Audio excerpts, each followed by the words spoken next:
Robert De Niro was back in Cannes this week for a tribute to his career. And the man who won an Oscar playing Jake LaMotta in Raging Bull is now stepping back into the ring. He's starring as the manager and coach of Panamanian boxer Roberto Duran in the new movie Hands of Stone. Aloyse Dupont met up with the acting legend and his castmates from the film. I've trained more world champs than anyone else in boxing history.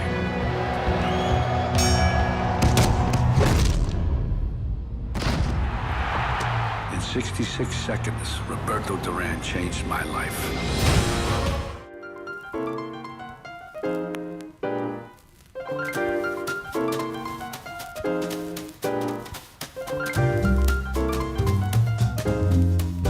40 years on after Taxi Driver, who won a Palme d'Or, the top award here in Cannes, you're back and you said you're excited to be back, especially with that movie. Why? Yeah, it's great. This wasn't here 40 years ago. It was a different thing. And Robert, you do have a passion for boxing. Yeah, I mean, it's a great exercise that I try to do from time to time. I wish I did it more. I'm not a big boxing. I'm a boxing fan, but I don't go to fights a lot unless it's somebody that I know and they ask me to go, or it's a real championship fight that I want to see. So in that sense, yeah, I am. But why do you all think that boxing movies are so great? It's a primal thing. It goes all the way back to ancient times. There's something very epic about boxing. There's some mystery that very few sports have. But it is a sport, it is a science, and it is an art. Actually, Ray Arcel, the character that Robert plays, used to call it the sweet science. So it's more of a mental sport, you know, activity that is all in the head more than, I mean, it just projects through your fist and your body, but the fight is here. So if you lose and you win the fight in your head. So I think it's a primordial thing. Is that a real fighter? Duran should fight no one but me. Usher, we know you for your music, obviously, but now we're going to see you more and more in the theaters. How did you feel when you found out you were to be in a movie with Robert De Niro?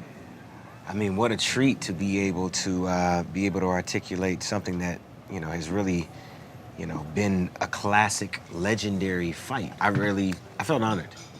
The first thing I wanted to do is get prepared mentally, physically, and you know, I spent a lot of time studying Ray. I spent a lot of time looking at the fight, both fights actually, 1 and 2, and really analyzing what took place with him mentally that, you know, where he chose to abandon the idea of being the Sugar Ray that we all knew and we loved. And then I obviously wanted to speak with Ray, and I took a lot of information, the little small nuances and things that were not necessarily written. And yeah, I think the hardest part was really getting into shape, losing the weight, and then holding it. We were starving. We were very hungry. Yeah. We were hungry for victory, but we were also hungry for pasta. We're half of who we are now. I mean, we're half of our weight. You know, yeah, it was good.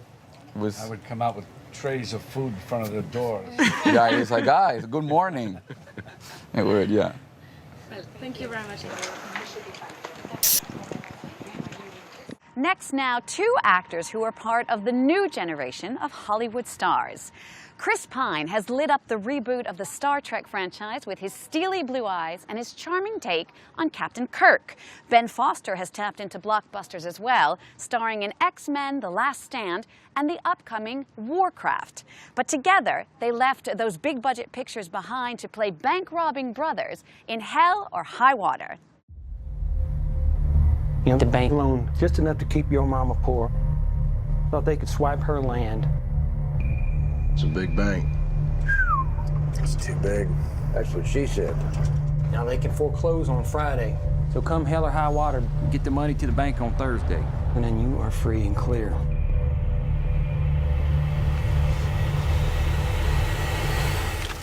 The two of you play brothers in Hell or High Water. I can see the camaraderie is already there. Was it there right from the start, or did you have to do something in particular to get that brotherly feel?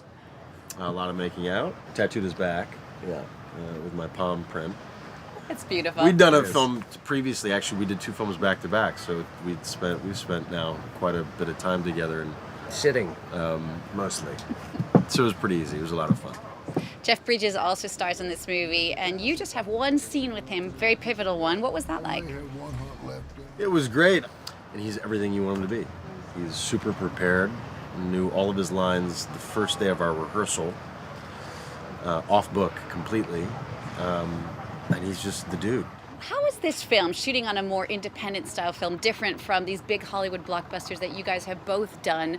You got a Star Trek Beyond coming up, Ben's got Warcraft The Beginning coming up. Apart from the money, what's the biggest difference? You're responsible for a different value system, and the collaboration can be refined. You're not going through a corporation.